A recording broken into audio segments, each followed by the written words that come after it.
Hey, this is Brian Wright. This is the Coach's Corner. And once again, I have my very good friend and broadcasting partner, Michael Hanson, on. Michael, great to have you back on, my man. Thanks for having me back on, Brian. How you doing? I am doing good. How about yourself? Doing great. It's a busy season, but what's better than being busy? Man, I have to say that 2026, no matter what the weirdness of the internet says, is actually a phenomenal time to be a combat sports fan. There's Oh so yeah. much good stuff going on right now. There's just so much RAF. stuff going on. Well, I mean, too, it's like, so before we used to have that, we went through that weird period where it was the UFC and then you had Strike Force and then you had Pride and you had other organizations that people were always saying, oh, this is going to be the one to take over the UFC with Bellator and all that kind of stuff. And then we ran into that era where it's just the UFC, and everybody else is kind of marginalized, doesn't matter. I think in terms of MMA, there really is no second place. The UFC is just such a juggernaut. They own every aspect from the arena to the ticket sales to the media companies that are putting it out. Like they are MMA in so many ways, but combat sports, not MMA, combat sports has flourished recently. RAF, I mean, Yep. RAF is doing amazing. I went to that one of those with my sons. We had a great time. Uh, Dirty boxing, we're intimately involved in that. Super interesting time and growth for that. Uh, yeah, like MVP now is coming around. Boxing's kind of gotten a renaissance. Zuffa boxing's doing its thing, but then you also have Zuffa's kind of in a war situation with the old model. So there's a lot of interesting drama there. So it's not even just that there's a lot of events, but there's a lot of storylines. There's a Yeah. there's fighters and there's fighters that we wouldn't have talked about before that are in these dramatic situations now that hmm it's combat sports. It's not just UFC, MMA, which is cool. That's what makes this such an interesting time for me. Yeah, I've been saying it for a while that MMA and combat sports in general is growing and growing. And it's not just that other promoters and entrepreneurs are coming into the mix and wanting to take a piece of the pie, but it's that the pie is growing. The pie itself is growing. Every year it feels like there's just more and more quality combat sports to just be fans of, to be spectators of, and to be consuming, whether it's within the world of MMA itself or combat sports in a broader sense. Like you were saying, there's MMA, there's boxing, different forms of kickboxing and Muay Thai leagues are growing. Different forms of boxing are still relevant and growing, and also the whole influencer scene has really taken on a life of its own. I want to say in the past, what, 5 years, um, becoming more and more of a legitimized thing, less and less of a sideshow. And we see that really manifesting so much with the impending first ever MVP MMA card, where Jake Paul is getting into the really legitimate promoter business.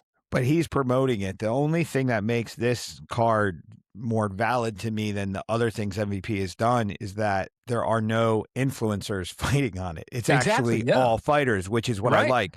I mean, if the influencers are going to use their skill set of developing an audience and connecting with a new generation to provide them real sport, that's fine. Like, I mean, I don't care to see Jake Paul fight Mike Tyson or Anthony Joshua or anybody at all, ever. I would really like to see the real fighters get the opportunity to make the money. Jake Paul and Anthony Joshua splitting $180 million to put that shit show on was just too much for me. I'm like, oh my God, that's money Yeah. that could be that's life-changing money for real combat Entire. sports Yes. athletes. And those Yes. two guys, I mean, that's just icing on the cake for them. They've already made their millions. There are guys fighting for Yeah. 10 and 10 on a UFC card on Saturday night. You know, uh, again, the UFC is the juggernaut in the room in terms of having the money, but a promotion like Netflix coming out with MVP, maybe this is another pathway where that middle class of MMA will be able to make a better living. Or the problem for me with MVP is that they don't have the ability to put enough shows on. Well, they have the ability with Netflix as a partner, but I don't see them structured enough to be able to put on enough shows. So people are saying, oh, you fight on MVP, you're going to make a minimum of 40 grand. Okay, cool. But how many times a year are you going to fight? Right. Where for the UFC, You might be starting off on a contract at 12 and 12. Say you lose 3 fights, I mean, you still have 3 opportunities there. It's gonna get Yeah. you, so you lose 3 fights, 36,000, then you have your Venom money and all that kinda stuff. By the time you're done, your money's probably closer from 36, you're getting up around 50, 55,000 after all the other stuff kicks in. Then you gotta give it back to your manager and all that. So you're probably walking away with maybe 30 grand in your pocket for a year's worth of work. I mean, this is truly, I mean, I don't even know if that's middle class money at this point. That's like no money. But 3 opportunities to get yourself on television, to make a name, to develop relationships. I actually see 3 fights in the UFC at 30 grand as a better deal than fighting one time for MVP for 40 grand. And why is that? Because again, every time you fight, it's an opportunity. It's an Mm, opportunity to get more exposure. Your name's getting out there 3 times, not 1 time. You can right. leverage that into more things. To be able to say you fought on a random MVP card, I don't think is going to lead to a PFL contract or any other contract of substance that you can move on from. But if you fight in the UFC a few times, you get through a contract, you're still a viable commodity there. You can go to other shows. You can go fight for ACA or you go fight for what is that, the UAE Warriors or something like that. And you've got a name, you've got some experience. One fight on MVP, I don't think adds up the same way, unless you're fighting a superstar that you get flatlined by and you're a viral knockout hit, and then you've got a following. But again, the more activity, I think, the better. The more exposure, Yeah. the better. You could leverage that. In terms of leveraging, exactly. My thought would be, and I'm not a fighter, but even if you do get a 3-fight contract in the UFC and you do wind up being 3 and out and you're right out of the UFC after those 3 fights, whether you lose 1 or 2 or all 3 of them, what that could mean for the rest of your career in terms of money you make elsewhere, or your career if you go into coaching or teaching seminars with your name forever linked with that UFC brand for the rest of your career, rest of your adult life. You That's start like your own their gym. Well, look at Yeah. the guys, even guys that we run into at Dirty Boxing that didn't have big NFL careers, but those 3 letters, we mention them every time they fight. The Yeah. NFL. UFC, NFL. Yeah. yeah, this is an NFL athlete. That makes you go, oh. Where if you say to somebody, this is an MVP athlete at this moment in time, what does that mean? I'm a PFL athlete. Okay, so the really big fans know who you are, but Right. it doesn't carry the weight. The UFC is the NFL, the NBA, the MLB Right. of Right. MMA right now. I mean, UFC is MMA for the average person. Like, you know, how many times do I got to hear somebody's mom say my son trains UFC? Ugh, shut up. Drives me crazy. But, you know, it is what it is. But there are, you know, I think that's interesting too.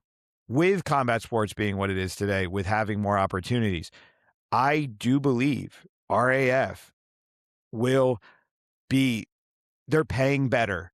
They're doing a lot more shows. If you're a wrestler, you have an opportunity to continue wrestling. Why would you go to MMA? I think that's part of Right. the reason why we're having a drought with having real American wrestling champs come in to the Hmm. UFC and dominate the way they did before. Before you went to college, you wrestled, Hmm. and then what?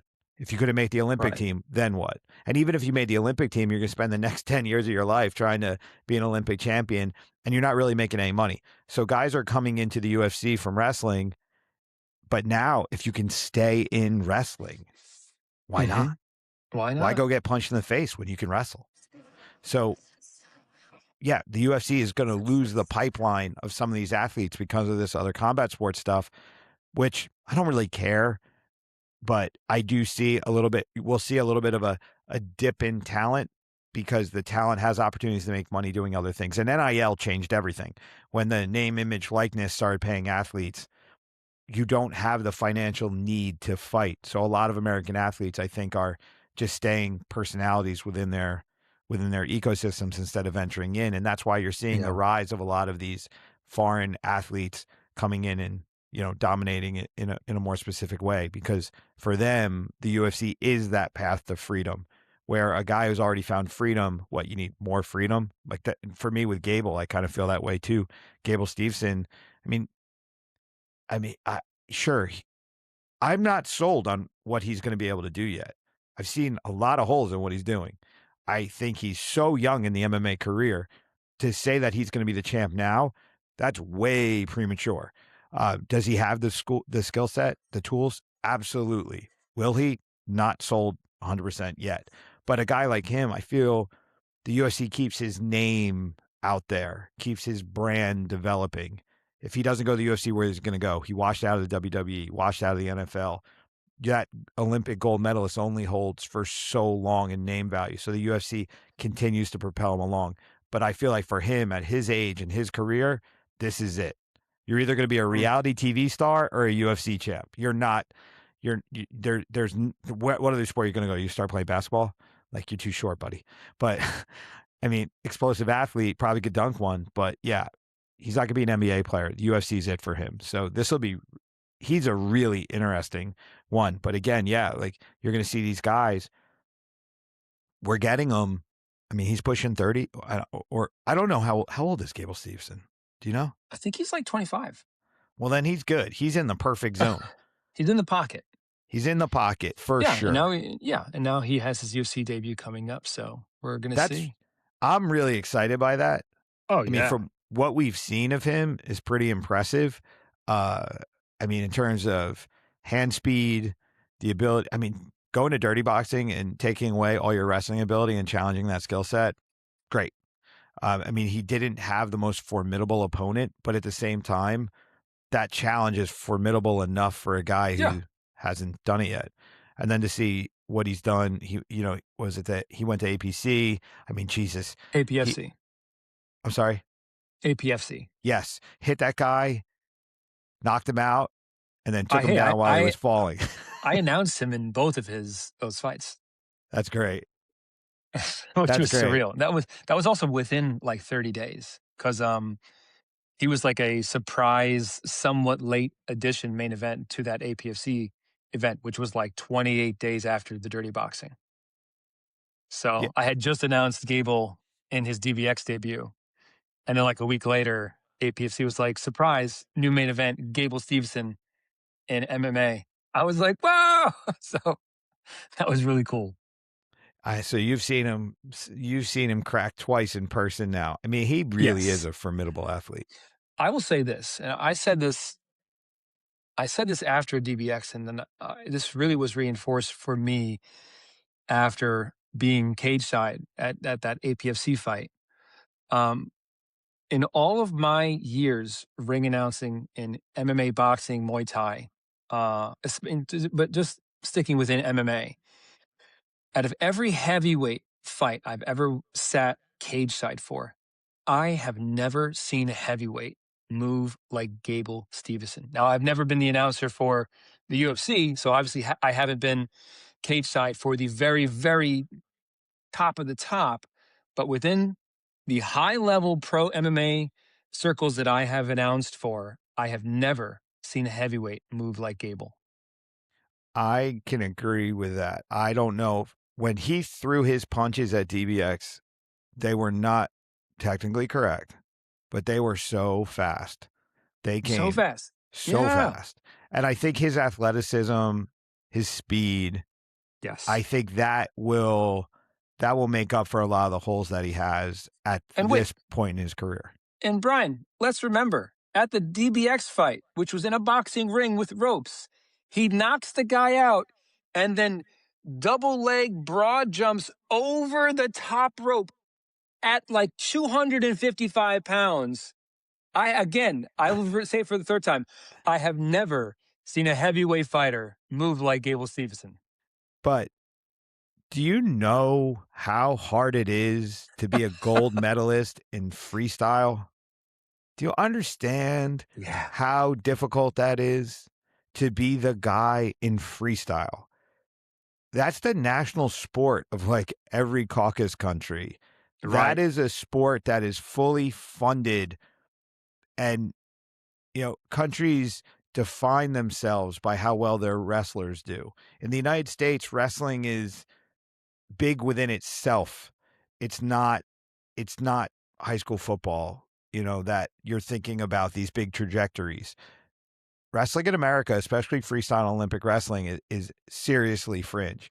So for him coming out of that and to achieve what he did is just it's amazing to see. So yeah, that level of athlete, I mean, to be able to Yeah, get through the Olympic trials, Pan forget it. Ams, all that, Yeah. hammer the best athletes in the world and get a gold medal and to be a 3-time NCAA national champ. Like Yeah, I crazy, mean, look, crazy, freak athlete. unbelievable. Well, he's But not fighting on the MVP card, so I want to talk about. Unless you have one more thing to say about no, Cable, that's fine. I'm interested in especially the top three fights of this MVP card of Rousey Well, Carano, Nate Diaz, Mike Perry, before we get to and that though, yeah, I got to ask you a quick question. Do okay. you feel that UFC 328 killed the promotion for MVP? Do you think that the Strickland Chimaev chatter being so intense for that block of time derailed a little bit of the MVP promotion? No, I haven't. I haven't thought that. Do you?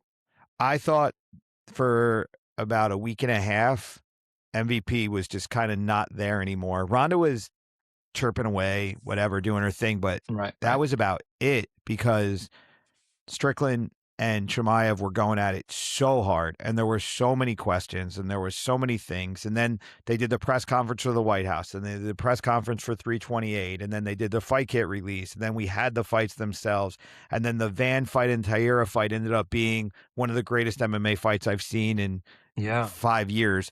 And all this stuff happens, and then the MVP kind of got drowned out. But I will say, MVP, I wasn't taking too much seriously about the main event in particular until they did the open workouts. And then I got to see that people move. And Yep. then I'm like, okay, now I'm dialing in. Now I'm starting to be analytical. They tried to do the interviews. I didn't feel like the interviews really went that well. I don't feel like there was any real stories. There was nothing for that was like pulling me in. But then I saw the open workouts and I was like, oh shit, Gina's in shape. She's in like Yeah. shape, and Ronda still can't box. So, and then I'm um, like, damn, this is going to be interesting now.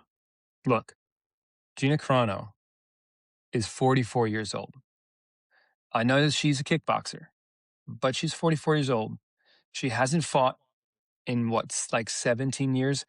Dude, I saw a crazy little stat the other day that Max Holloway's entire career, including pro and his amateur career, has all happened since Gina Carano's last fight. That's how That's long it's wild. been. That's And Gina wild. Carano, not only has she not been fighting, but she's been a movie star. So she has completely left fighting. I'm saying this all to say that I'm a little concerned for Gina Carano.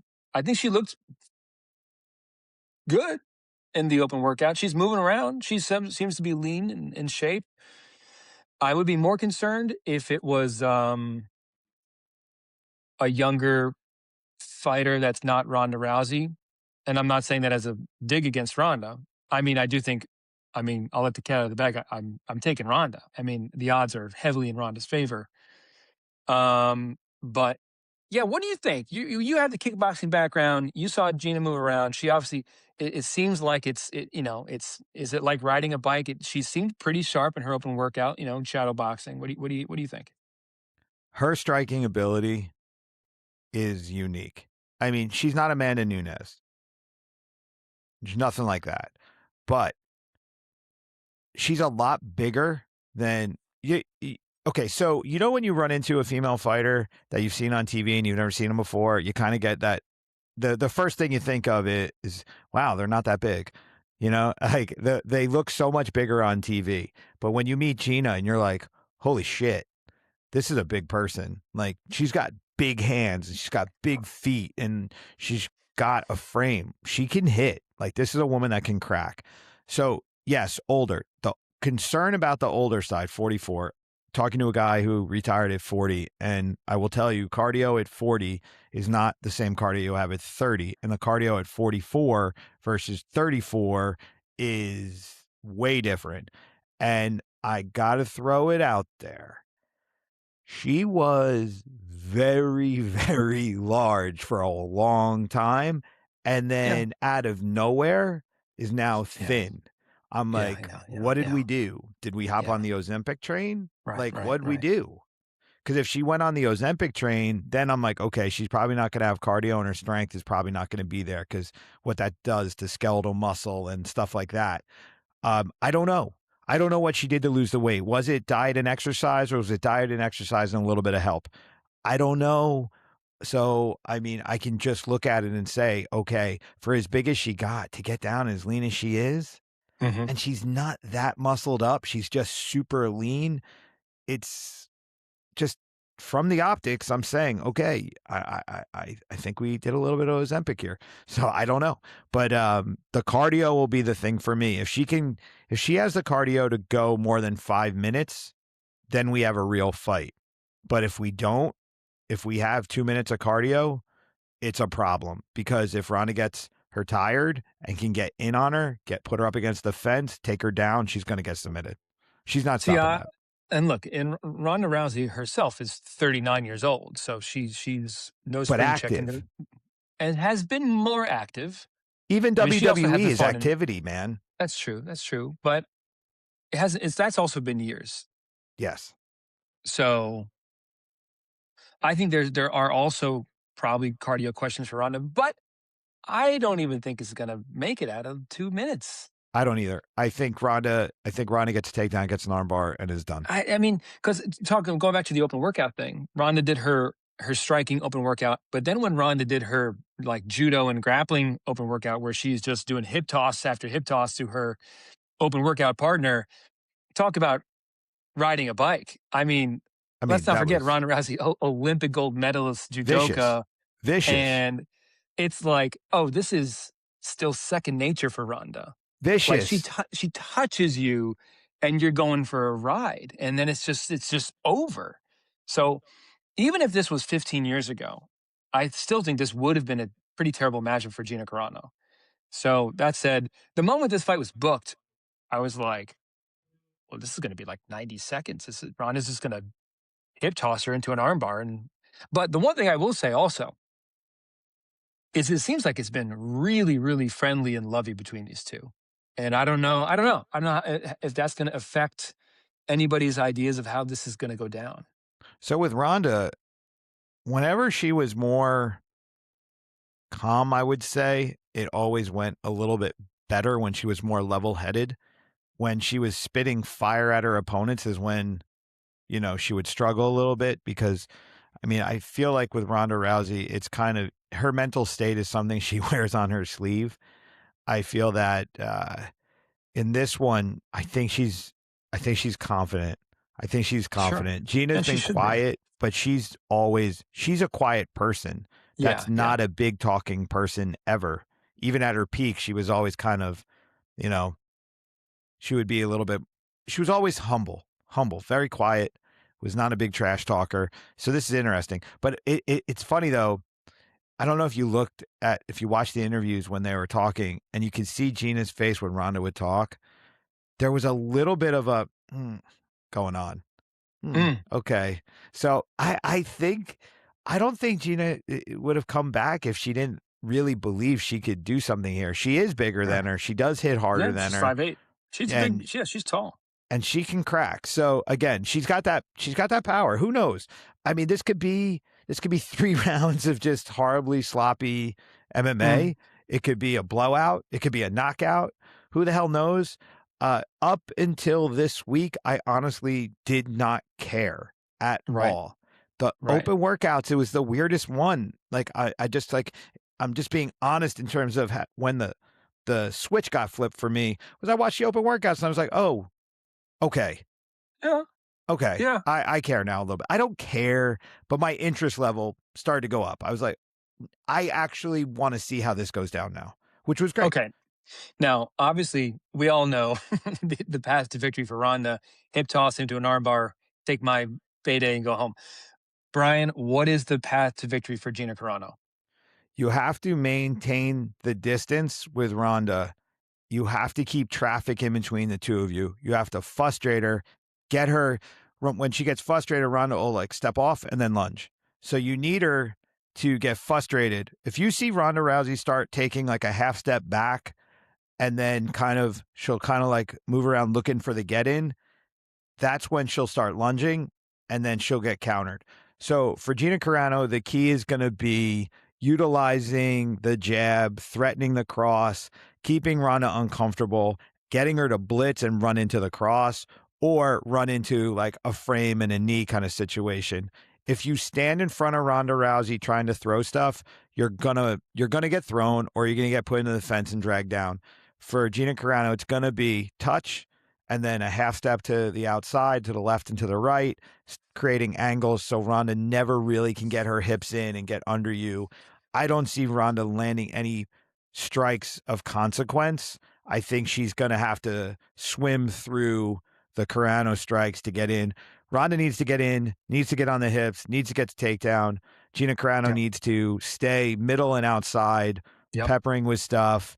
And then if she really starts to frustrate her and hammer her and gets her to, if Ronda Rousey gets beat up, she'll stay on the outside because then she's going to get frustrated. And that's when the kicks should fly. So I say box her Yep. and then get her frustrated and then throw the big kick at her.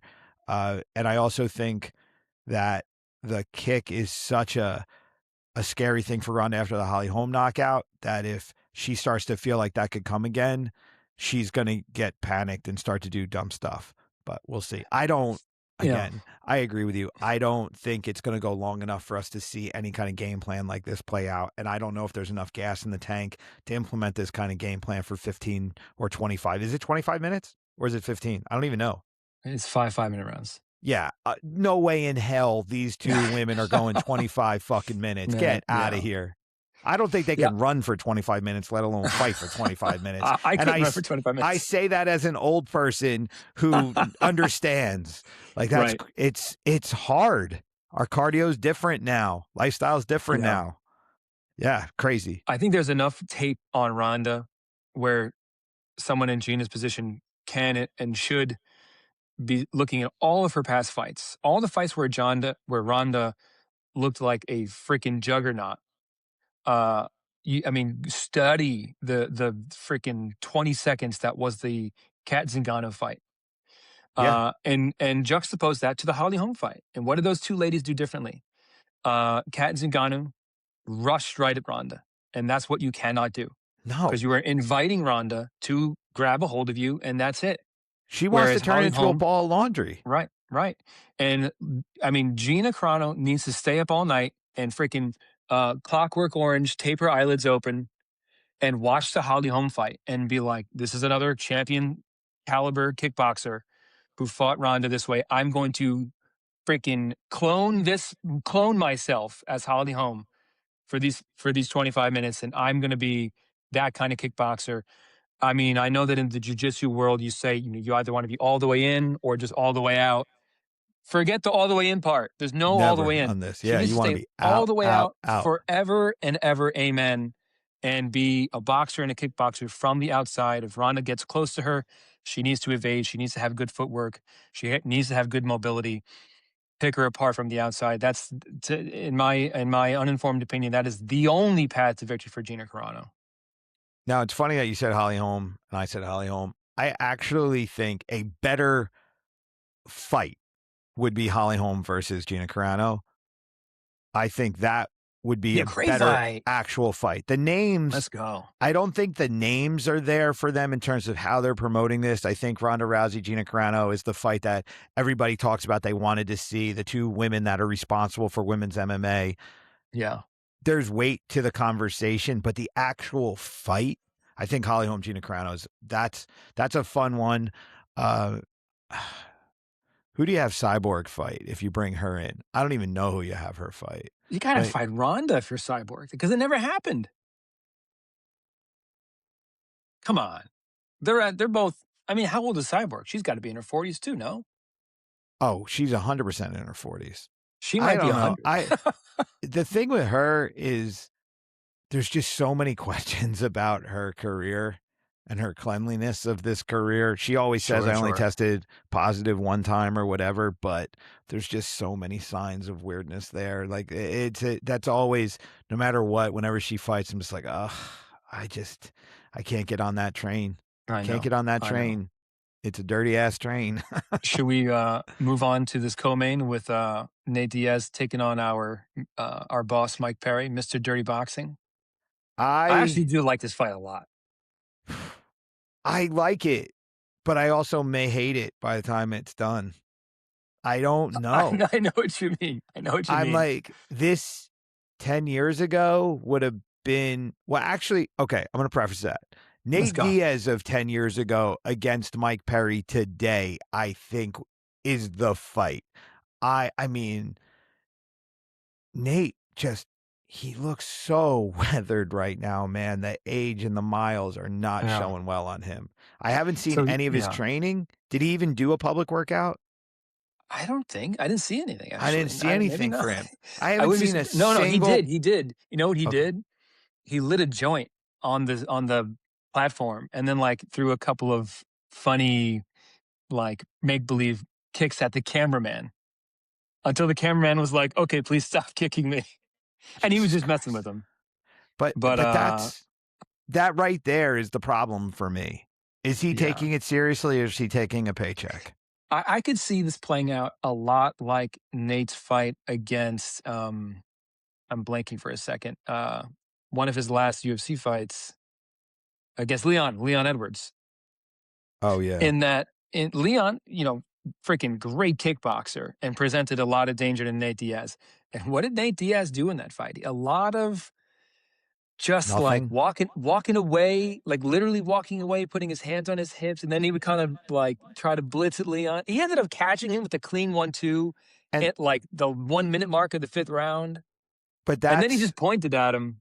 but that's so Nate's fan base is always waiting for that, what you just Yeah, I brought know. up. They're always like, they'll tolerate everything he does, waiting for that 5 to 6 seconds of former greatness that, Of brilliance. Yeah, yes, yeah. oh, he's still like, but Right. I don't know if I want to watch 14 and a half minutes of, you know, kind of faces and bullshit. Like I want to see a real fight. Mike Perry wants a fight. Mike Perry wants you Right. to point in the middle and just throw. I mean, I'm watching Mike Perry's training videos. I mean, he's in shape. He's training really Yeah. hard, but he's still Mike Perry and you know, bare knuckle is the perfect sport for him and his skill set because he's so Mhm. damn tough and he He's really so does throw tough. hard, but He's just like a psycho in the crate. Yeah. I just don't know in MMA if in that hexagon, in the hexagon, he's going to be able to do what he does in bare knuckle. I think he's going to try and turn it into a Yeah. dogfight. But Nate, no matter what, even old and slow and whatever, maybe not wanting to be there, he's still super long. He's still Yeah. super awkward. He Yeah. has the ability to tie you up and sit on you. Uh, Yeah. I he think, knows yeah. how to move. Mike's going to have to figure out, how do I get in? How do I get to that body and then come upstairs? Because you got to remember, Mike's got very little reach.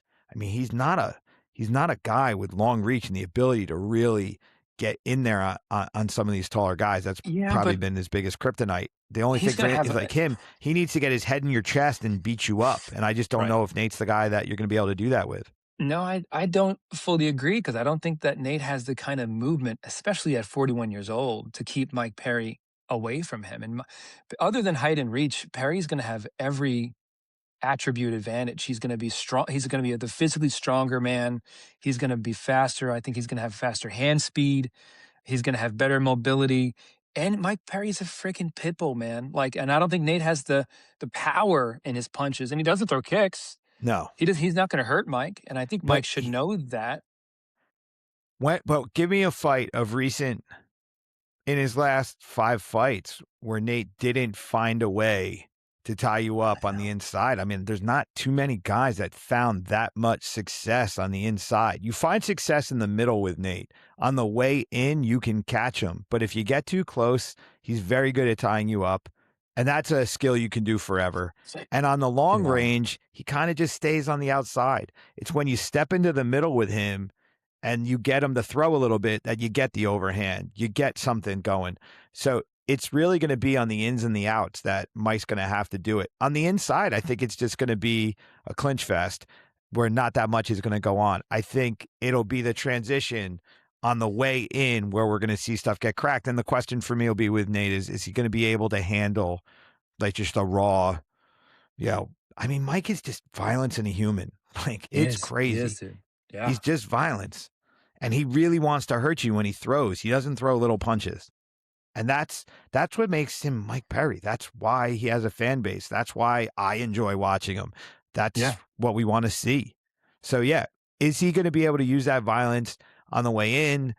Is he going to be able to avoid that ugly clinch up against the fence that's going to slow stuff down? Or is this going to be punch, head in the chest, sitting on the fence, Nate making faces, hitting him with the Yep. slap? Like, or is Mike going to be able to keep his hands up, keep something in between the two of them, land in combination?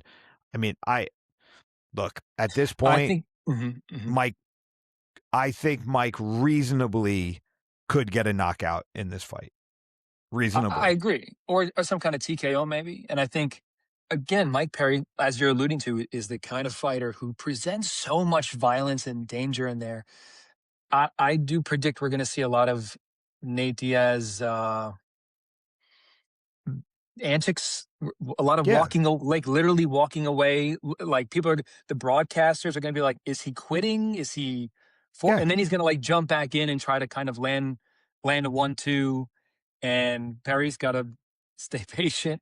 I mean, remember when his brother Nick against Anderson Silva laid down Yes. in the middle of the cage I and mean, he put his hands like this. Oh my god, they are That's part of why we watch them, man. the two of them is literally social anxiety on steroids. It's insane. I've never seen two people fight the way they fight and actually be able to. It's so crazy with the Diaz brothers because they find such success, but they Yeah. also fall to the lowest levels of failure as well. It's you never know which one you're going to get. Are you going to get the world beater or you get the one that's been beaten by the world? Like you'd never know. I And mean, that's what I'm waiting to find out. I'll say this, yes, they're both incredibly talented and at times frustrating to watch as a fan. Like again, in that I'm going back to the Leon Edwards fight, he nearly knocked him out and he could have finished him. And But didn't he just pointed at him. and postured. Could have swarmed him. It's stuff like that. It's kind of frustrating because Nate he could have achieved more, but I don't know. It's What am I trying crazy. to say? Yeah.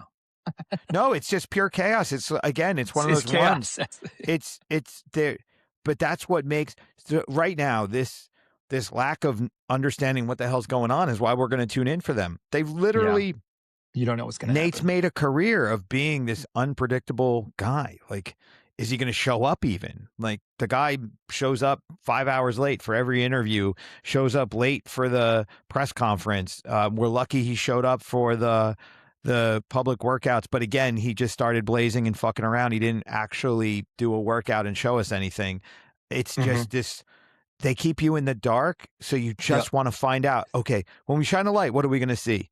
And that's Right. the magic of that moment with him is we're always like, well, what the hell is he going to do? And when he shines, it's like, oh my God. And when he doesn't shine, Yep. it's like, oh my God. You know, I it's was just gonna say that, like, the thing with the Diaz brothers, and I think maybe even more so for Nate, is that his stock never seems to go down. Either he wins and shows those flashes of brilliance and mastery, but then even when his opponent gets their hand raised and Nate ends up not winning, his stocks never goes down, like, because he's just Nate Diaz, man. but I also think that the average person feels for him in a certain way because there's a certain level of I mean, look, it's I can get into the weird psychology of us, but the thing is, as people, we all have this unfulfilled side of us. And Nate literally just embodies that, where he's that guy that's kind of like that weak person inside of us that's doing great things. He's the guy that makes you feel like no matter how bad the day is going, you can figure out some way to make it interesting. He Yeah. just taps into this weird Yeah. psychology of Yeah. the average Yeah. person I where think we're you're like really rooting onto for the something. underdog almost. But he's not an underdog. He's the superstar Right. that still feels like shit. He's the guy that he struggles to show up for the interview, but he'll show up for the fight. So he gives you hope. That's Yeah. it. He's just hope over and over and over again. You look at him and you're like, I hope he pulls it off. And it gives you Right. that feeling of like when he cracked Leon, even though he didn't win, you're like, well, maybe I could do something tomorrow. It's always Yeah. flirting with it. Yeah. It's just such a Yeah. human. He's just such a human fighter. There's a lot of fighters that there's a separation. Like Mike Perry, you don't feel human about Mike Perry. You feel he's a fucking mutant because of the He's amount a of shots that specimen. he has the Yeah. ability to Yeah. take. It's like Yeah. I don't ever want to take the amount of shots he takes. I think it's amazing that he can do what he does, but I don't ever want to be that. There's no inspiration Right. for me on that. I asked him Right. once. It was really funny. After DBX 5, we're walking out. I said, yo, man, what advice would you give a young guy who wants to get in the sport? And he said, don't do what I do. I said, what Don't the do what hell I is do. that? You've Yeah. done amazing. He goes, no. Yeah. What I mean is like, don't block with your face like me, man. Just don't do it. Like just don't do that. Like, actually Yeah. get good at Yeah. this. And I was cracking up. And he just does it in a way that's not doable. Right. But there's also guys with skill levels. Okay, so we can get into Francis Ngannou. Francis Ngannou as a Yeah, heavyweight. let's talk about it. Yeah. How are you going to aspire to be Francis Ngannou? How are you going to aspire to be 7 feet tall and crazy athletic with power? That's a separation for humans. Like we look at him like we look at a comic book hero. We don't look at him and see ourselves. We see Superman. Yeah. And that's what's so interesting. And I think just to segue into his fight, Yeah. what makes us tune in for him is who's going to beat Superman. Right. Or just continue to watch him rush people. Yeah, we're all sitting here saying he's probably going to maul this dude. He's probably Look, just going to go out. He's yeah. going to maul him. In terms of the top 3 fights on this MVP card, this is probably the one that's the most sort of disappointing booking. Nothing against Felipe Lins, but I was just looking at his record. He was like 4-2 in the UFC, and all 4 of those wins were at light heavyweight. And I don't even think he was ever like ranked very highly. It's not the kind of guy you want to see Francis testing himself against. Okay, the truth of it is the only person that Francis Ngannou should ever fight in MMA is John Jones. Yeah, sure. There's not a single fighter out there in the heavyweight division besides John Jones that Francis should fight. He has no reason to fight these young guys. He doesn't need to go fight Josh Hokit or go fight. He doesn't need to fight Cyril Gahn. He doesn't need to fight Tom Aspinall. He doesn't need to fight any of the current generation of guys. The guy for him and the timing of his career is John Jones. And I heard John Jones is going to be on the mic at this. Oh, really? On the play-by-play table? I heard that they're bringing him in for part of the broadcast. That was a rumor that I Wow. saw. It could be wrong. That's That was on awesome. X, so who knows? They also believe in flat Earth and aliens. So, who knows? But John Jones there, that could be very interesting because if John does get released from his UFC contract, that is, I mean, Gina and Ronda, great. You get John Jones versus Francis Ngannou on Netflix. Oh, that is a real thing. We're going now Sizzler, we got baby. something. Yeah. And then the other one, you have Junior Dos Santos versus De Robles or whatever. How do I say that name? You're better at these names than me. Who? Junior Dos Santos and oh yes, he's from Cuba. His name I'm not quite sure with this one. Robelis de Spain. Yeah, who's probably going to flatline? He's probably going to flatline Dos Santos. But dude, I had such high hopes for Despain going into UFC. Then he goes to UFC. I think he lost back-to-back fights, and He was out of the UFC just as fast as he came in. Well, it He came wasn't, in with so much hype. Oh my but it God. wasn't because he lost the 2 fights. It's how he lost. I Yeah. mean, he had zero ability to wrestle. I mean, he got taken And down yeah. and just murdered. And I mean, he Yeah. just didn't have the well-rounded skill set. Knockout artist against guys Knockout artist. that Oh are my not God. well-rounded. So, Sure. Sure. and I think Junior Dos Santos is too old and he's not well-rounded. Uh, I think Dos Santos gets flatlined with a high kick or a big right hand or something like that. So, Right. but are you gonna build a promotion around either one of those guys? No, Who are you no, building a they're promotion around on this card? Nobody. yeah. Yeah. It's But sort of a one off. It's a one off card.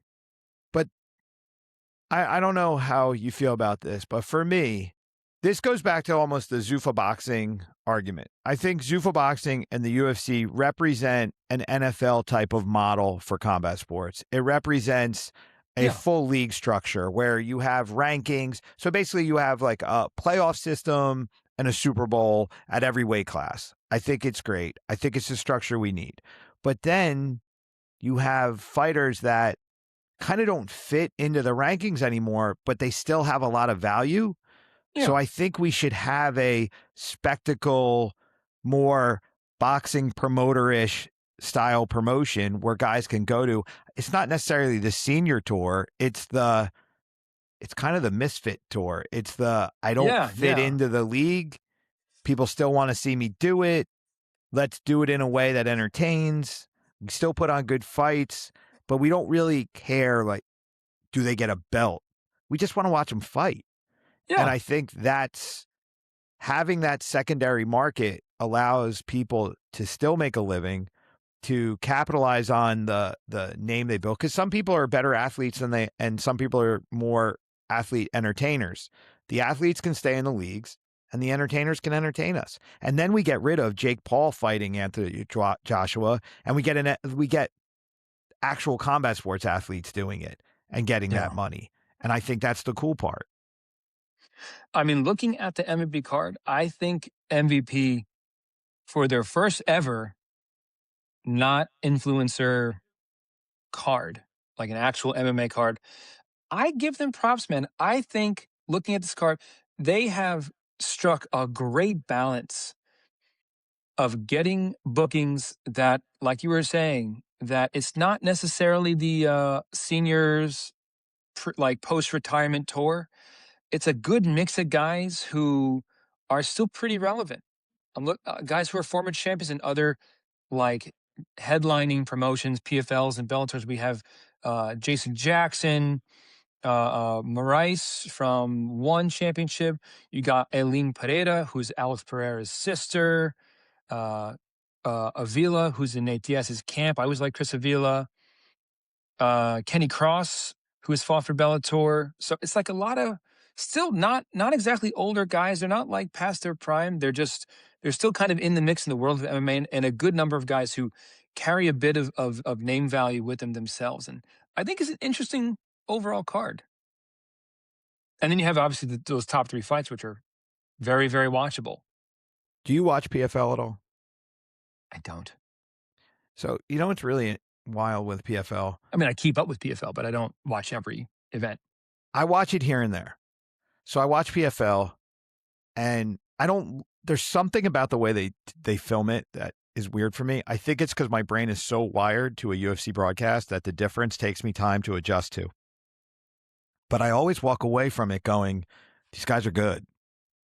And Yeah, they're then, pros. They're pros. but I'm like, they're good. It's not, this isn't regional MMA. This is Yeah. real world-class MMA. And then that's where we run into now. Okay, so the MVP card, what's the sense are we going to have? Are we going to have this UFC bias and we're going to look at it and go, this is poor MMA or not of UFC level? Or are we going to let it go and we're just going to watch the fights for what they are and then judge the fights accordingly and not get into the argument of UFC quality or not quality and just say, is this quality MMA? Are these good fights? That's what I want to see. let's take the bias out of it. And let's see how these fights go and go. Honestly, the better MMA is on the undercard. The main card Yeah, fights, the maybe. spectacle fights are going to be entertainment, but the better fights will be the undercard.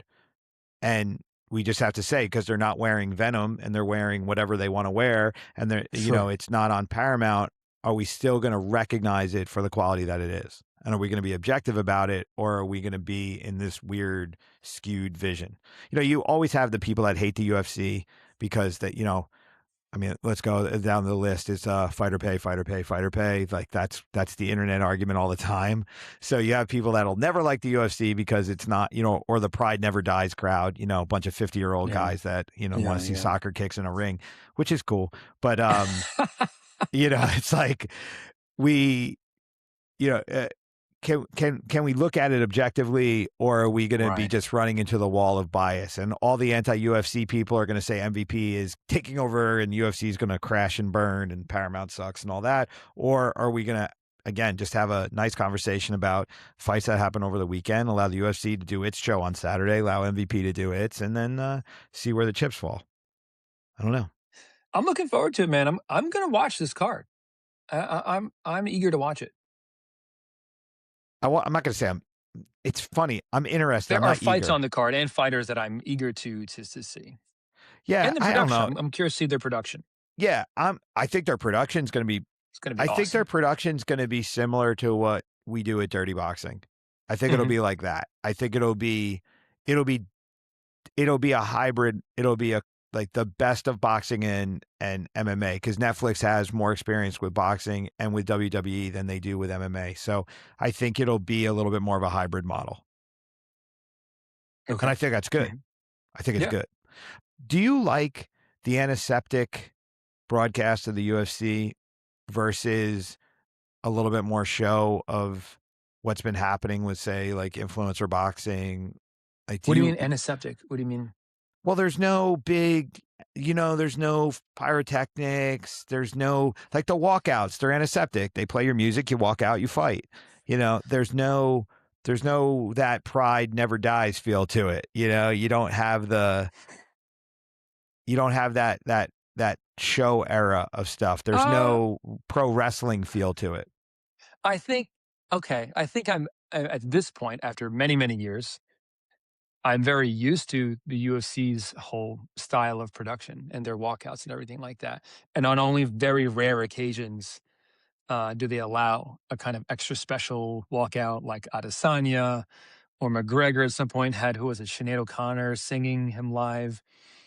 Um, dude, I come from the theater world, man. So I will always appreciate more show, more theatricality. So the way yeah, man. The more more pyrotechnics. Honestly, my brain first goes to like Tyson Fury's walkouts, stuff like that. They're just so over the top. Maybe that like he finds the line and steps over it a little bit. Or I'm like, okay, this is just it's just a little too much. But I don't mind it. I don't mind it. I like both. I so were you ever a wrestling fan as a kid? Oh Did you yeah. like Oh pro yeah. wrestling? Oh yeah. Were you part of the WCW WWF like battles, like when Eric Bischoff and was going head to Yeah. head? Remember that? And then it was Yeah. the Yeah. Yeah. NWO, and they were all Yeah. like they were Yeah. fighting And for Monday night. DX. So RAF is an Eric Bischoff production. Is it really? I didn't know that. He started it with Hulk Hogan. No way. I had no idea. Yes.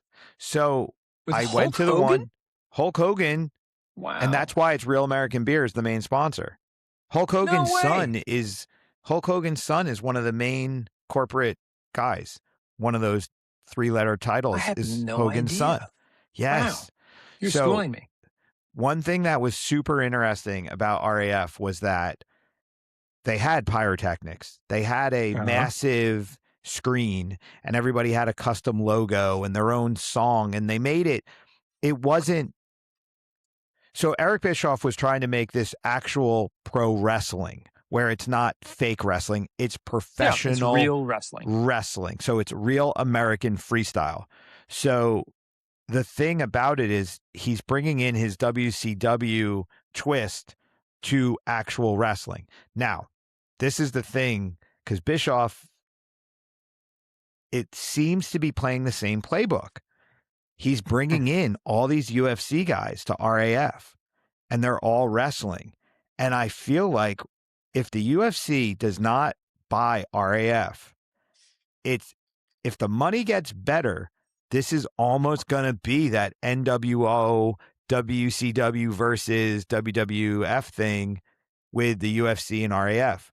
So if the RAF is going to keep poaching the better wrestlers and it's going to keep paying UFC guys to come over and wrestle, like Gable's doing RAF in Dallas. You Hmm. got Cejudo. You've got, I mean, Armin is becoming a star over there.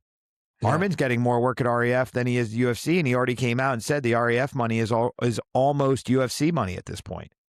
So are we going to see this weird Wow. Eric Bischoff manufactured drama where you're going to see RAF kind of become the bad guys of combat sports, taking away from the UFC in terms of like trying to like battle with them with a hype?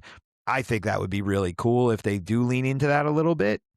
But Hmm. yeah, it I love that little thing there. I do like having a little bit of the pyrotechnics in one show and then the big walkout and then creating some of the drama, a little bit of shit talk between the promotions, a little bit of finger poking, whatever. But I do like the pure sports side of it with the UFC in a lot of ways because it's just so big and we do care about who wins and who loses and there is natural drama there. But I do like the manufactured drama too. And I Hmm. think there's room for both. And that's like even when we go to the Zuffa boxing and traditional boxing argument. I'm like, what do you care? If you're Yeah. Oscar De La Hoya, what the fuck do you care? Just keep Yeah. doing Yeah. what you're doing. No one's going to stop you. You go do your shows, keep developing your guys, have your opinion about it. Zuffa's going to Zuffa and just coexist. It's fine. Fight over the guys and keep bringing eyeballs to it and keep trying to prove who's better. Because while you're spending money to fight over who's better, we just keep getting more and more entertained and we keep getting more and more drawn into the fights. That's what I like to see. I mean, over the past few years, that wrestling has been kind of one of the talking points about MMA and how I think the newer, younger fan, the younger casual fans are a little harder to impress with MMA, and they're getting a little more disenfranchised or a little more bored of the wrestling than our generation had been. And that's sort of a knock against MMA now, that the sport is being dominated by wrestlers too much. The sport has always been dominated by wrestlers. Going back to the very beginning, uh, like anybody who's younger, like go watch Frank Shamrock fights in the 90s. Like wrestling has been dominating mixed martial arts since the very beginning. So that's not new.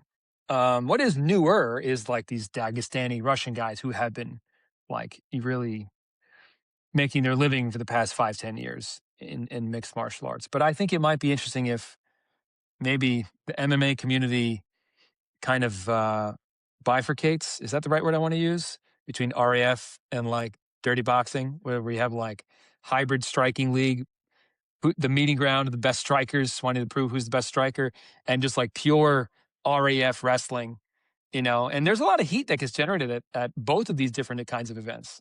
So for the UFC though, they're looking at this and they act like they don't care. But if they didn't care, they wouldn't be showing up at the events.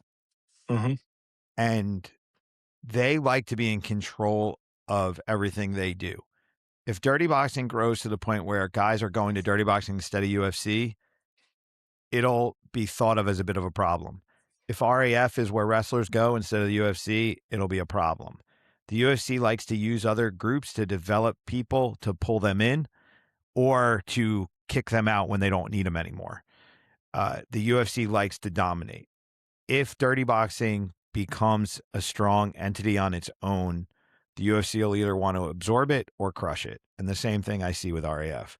But I see with dirty boxing with RAF, I see both of them with leadership that has the financial ability to weather the storm. And Hmm. they have the entertainment connections and they're starting to move towards the better broadcast that they're going to be able to live. So I I think it'll be an interesting 3 years with them.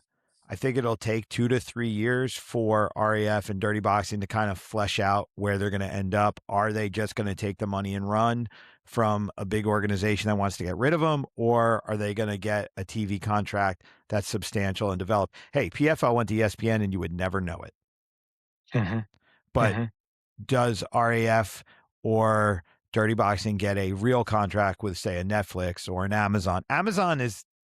Amazon has Glory, Amazon has Bare Knuckle, Amazon has like Rand Combat and some regional shows, but you wouldn't really know it. They're not invested in it. It's just a channel that has shit to watch. Where Netflix, I Yeah. feel, if Netflix gets involved, that's different. They Yeah. build a I don't even know.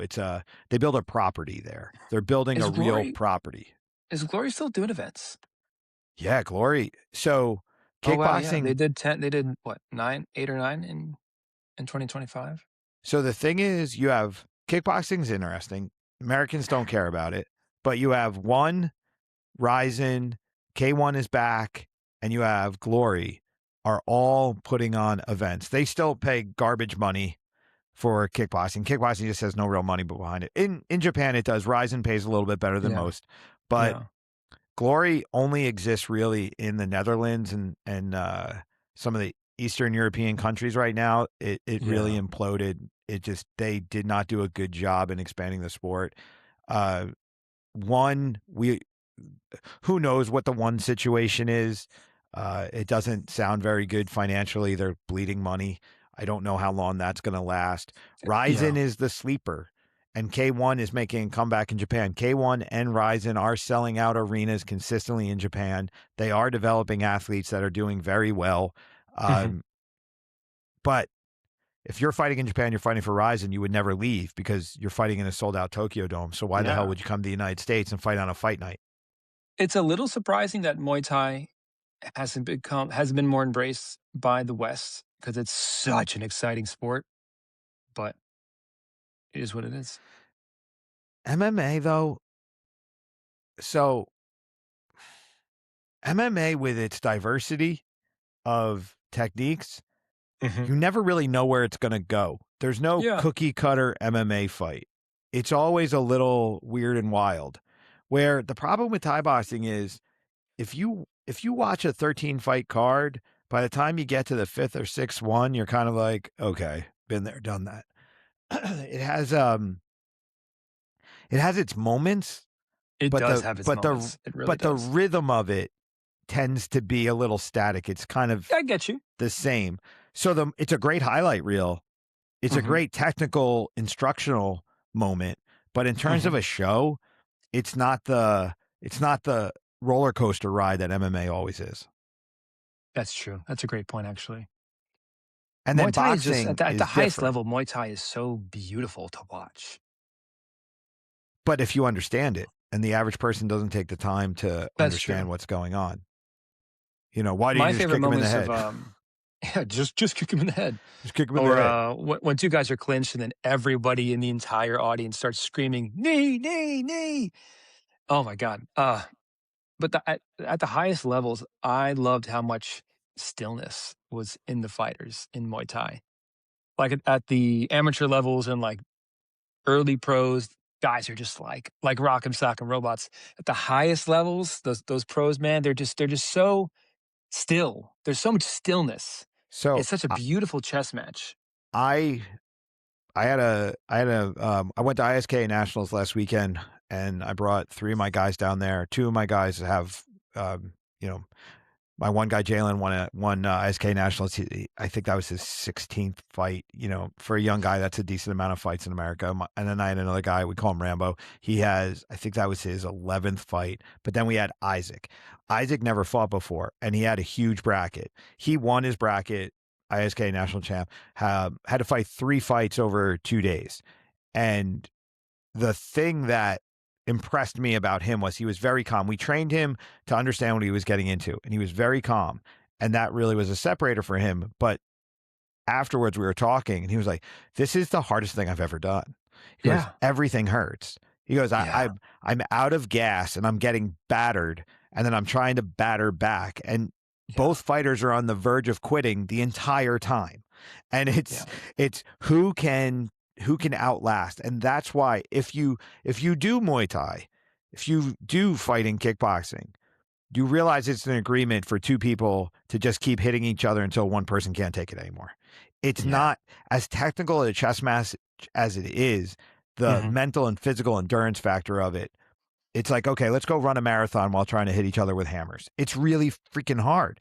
So the respect between the fighters is always the thing that I like. So when you're saying Yeah. like at the high level how calm they are, but also it's Yeah. how respectful they are of each other because they know how Yes. brutal and devastating it is. And then the Yeah. calm side of it is the chess match that they're playing because they know how much pain they're inflicting and they're like, did that one hurt? How much did it hurt? Did I get you? Yeah. Did I not get you? It's this weird psychological, physical, technical chess match. And when you understand the sport and you start to recognize that, it does get to be interesting. But I do think there's a lot of stuff you have to figure out to make it interesting. And I think that's why it has a lot of trouble making inroads in the United States.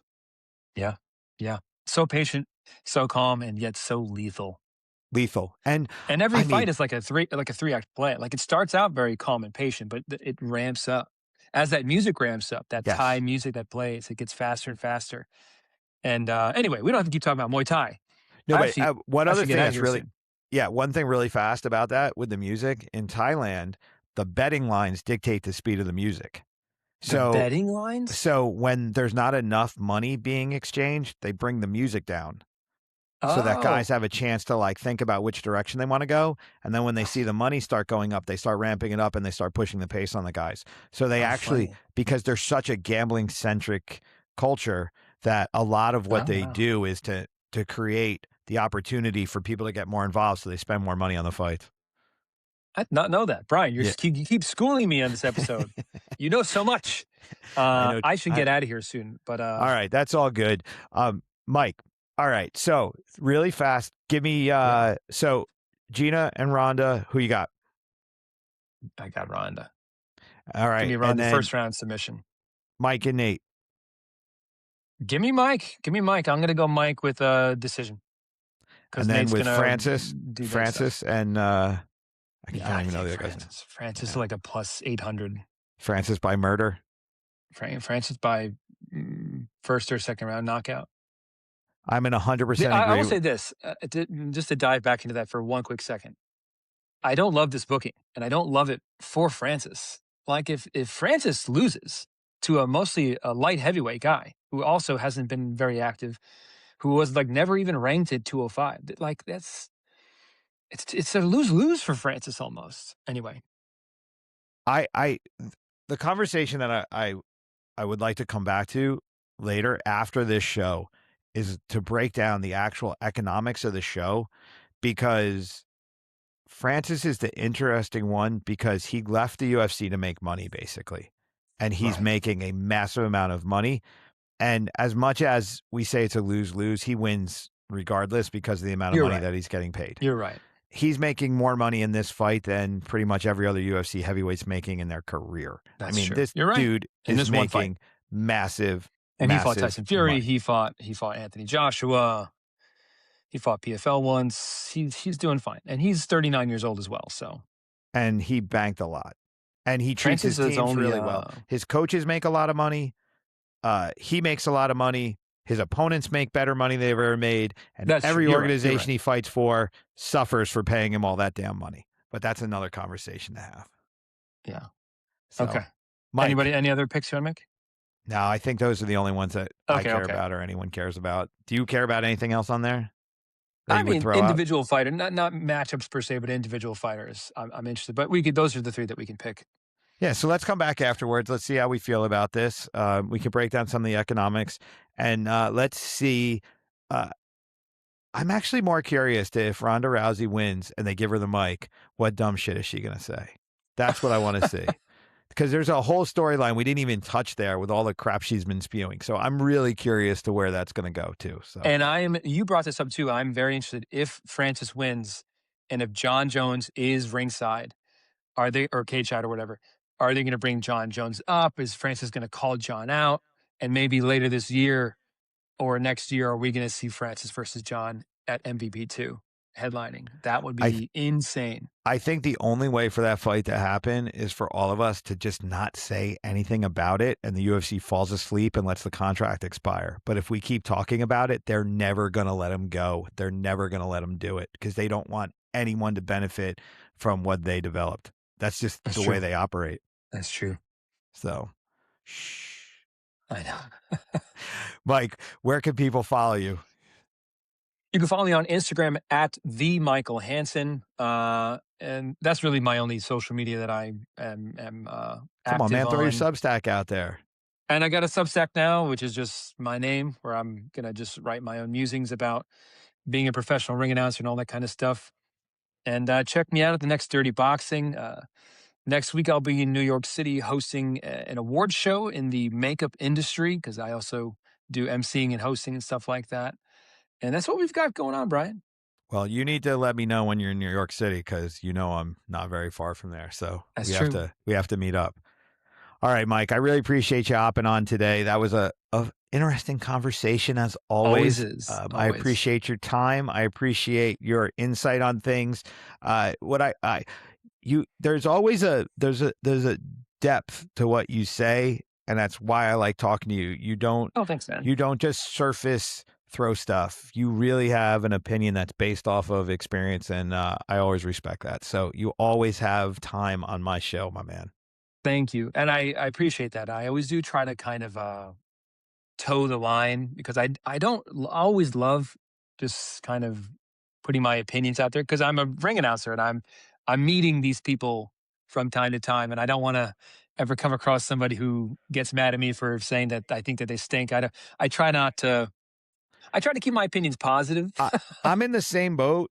I even when I have an opinion that somebody doesn't necessarily agree with, the thing is, I mean, we do have to take stances on how we think things are going to be at times. And I'm not trying to offend anybody. There are a couple people Right. I would love to offend because I don't love everybody. But for the most part, Sure. 99.9% of the people out there, I have nothing but respect for what they do, what they put Exactly. into it. And I hope everybody finds some level of success. I just don't want to see people tearing themselves down or tearing other people down. I think anything we can do in the sport to see the sport grow, more opportunity for more people, find themselves, create positive things. That's what it's all about. So yeah, man, I 100% get it where we do run the risk here by having an opinion of someone getting pissed at us, but But is what it is. I'm also a fan, and I love Yeah. talking MMA and talking combat sports. So And I would love to it's be always fun. proven wrong by every single person that I have a negative opinion about. I would love for them to prove me wrong. That's kind of why we throw it Totally. out there. I think you're in the same boat with that too, where it's like begrudgingly, it's like, Yeah. whatever, but we want to see him prove us wrong. So yeah, Yeah. let's see who For proves sure, us man. right. Let's see who proves us wrong. I'll talk to you about when we can do this again. Let's take our notes on Saturday night, and yeah, I'll talk to you again soon, my man. All right, buddy. Talk soon. Peace. Peace.